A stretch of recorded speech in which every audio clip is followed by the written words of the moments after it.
TikTok is taking over the world. Many readers now use the platform for book recommendations, aesthetic, community, etc. Is BookTok declaring a war against traditional reading? Or more importantly, is BookTok destroying reading? We're going to try and find answers to those questions in this video. As we know, books are becoming more and more popular these days, and young people buy books, indulge in them, talk about them, post videos on TikTok, and that is a good thing. Or is it?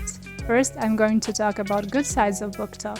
Reading more. People are inspired to read, which is so awesome. People buy books, talk about them. BookTok stimulates curiosity, a desire to discover more books, to talk about different characters, to analyze the book, and so many great things. Especially for young people, reading opens a world of possibilities for brain development, emotional development, etc. It's simply relatable. Sometimes books understand our feelings better than people that surround us. While reading, you stumble upon a sentence or a paragraph that perfectly describes how you're feeling or your view on something. You can identify with characters and understand yourself better through reading. Although aesthetic is overflowing BookTok right now, it actually serves a purpose, and that is to help us see the other side of life, to help us enjoy our everyday life and enjoy small moments. Just setting up a space to read can be a form of appreciation for small moments and everyday life. It is also a sign to slow down and be present. Accessibility. I think BookTok spreads the word about books in so many ways, and books today are even more accessible than ever. You can have a book from a library, bookstore, there are even book cafes in which you can read for free, audiobooks, free online archives, and so many things like secondhand bookstores in which you can get incredible books for a really cheap price. It makes me really happy that a lot of people today can have access to knowledge. I hope one day everyone has an access to books and knowledge in general. Thanks to BookTok, I think we are making some progress. Sense of community is one of the things that makes BookTok so good. Reading is an individual activity most of the time, and sharing can be an activity that is enjoyed among the community. We have book clubs, a lot of different communities, and they all help us find our place and be accepted. You can feel really welcome and fully accepted by the community. You can share your opinions, which is so good, especially because readers and generally book lovers were very stigmatized in the past and considered nerds in not so nice way. Recommendations. People are getting so creative with book recommendations these days. You can find a book that perfectly matches your mood in the moment, and it helps you articulate your wish or craving for a certain type of book. We have different genres, different tropes, different kind of communities in which you can find something you can read, and sometimes recommendations help us to avoid the book that we wouldn't enjoy as much. Relaxation is such an integral part of reading, and books help us decrease stress levels and just stay away from our screens for at least 15 minutes, which can't be a bad thing, right? Lastly, creativity. BookTokers are getting crazy with their videos. They have cool transitions. Presentation of their books is so good, and also book recommendations are getting even more creative based on your point of view, your villain. Then we have different tropes, genres, etc. Also, they can help you find a new hobby. For example, some people make book nooks or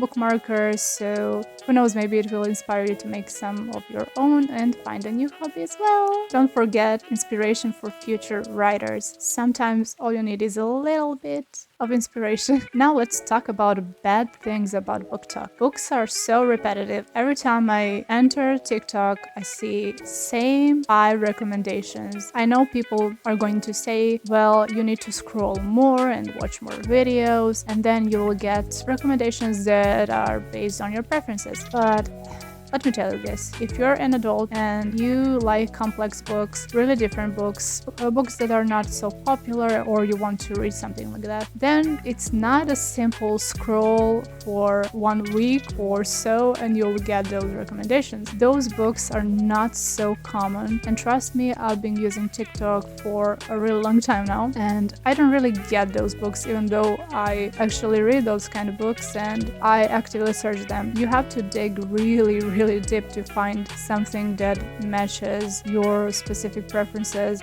or a desire for a complex or different kind of books that are generally popular. That is a sort of a problem. We talked about aesthetic. Although it can be a good thing, it can also be a bad thing. Where is the line between reading or buying books just for the sake of reading and gaining knowledge and just for pure aesthetic? Where is the line? I don't know.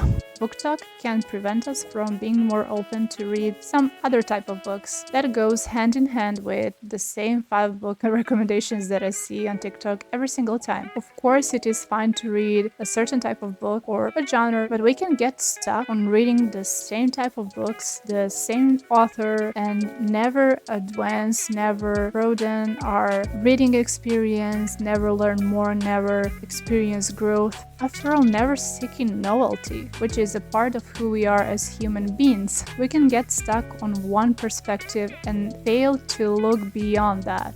Maybe it's just a phase, but it's a legitimate fear of not being able to broaden our views through books. We've come to the ugly.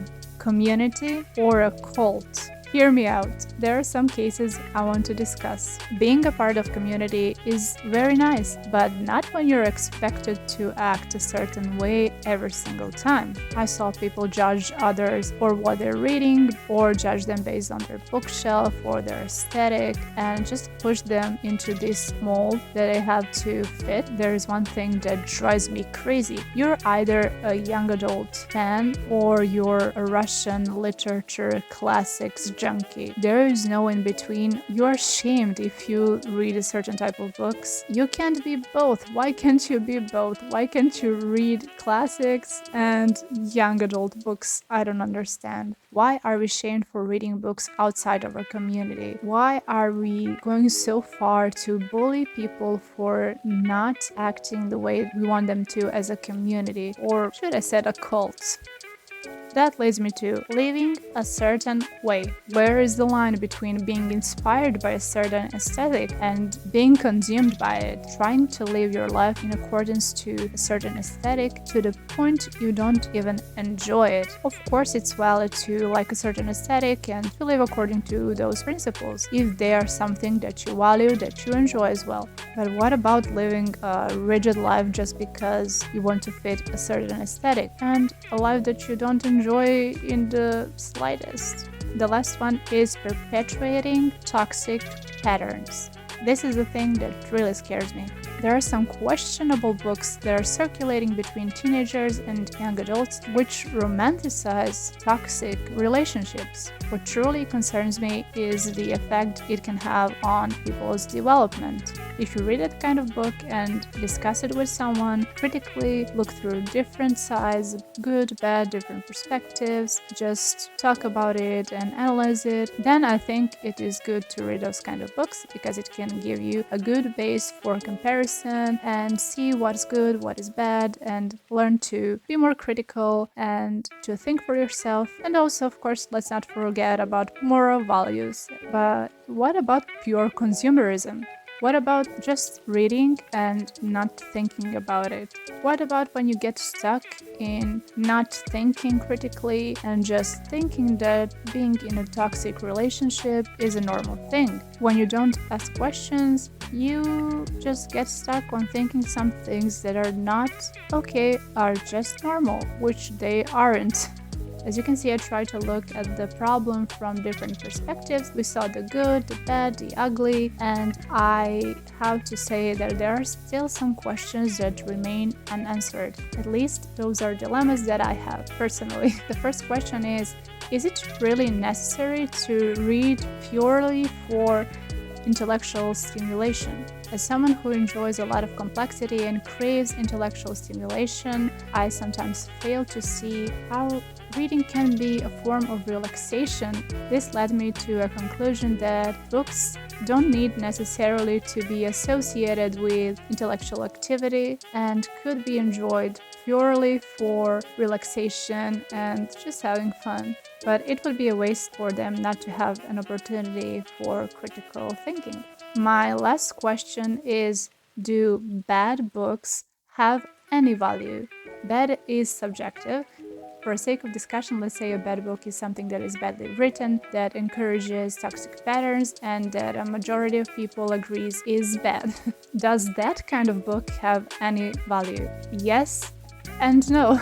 Yes, because it can help us distinguish between books that are lower and higher quality for us personally, and we can also learn some lessons from those books. And no, it has no value if it is a waste of time for you, if you do not enjoy it, and if you personally do not like it. Then it has no value to you, not to other people, but for you personally. So if it has no value for you, that is fine, but pushing your view onto others is not fine. You can state your own views and be respectful and polite. The conclusion!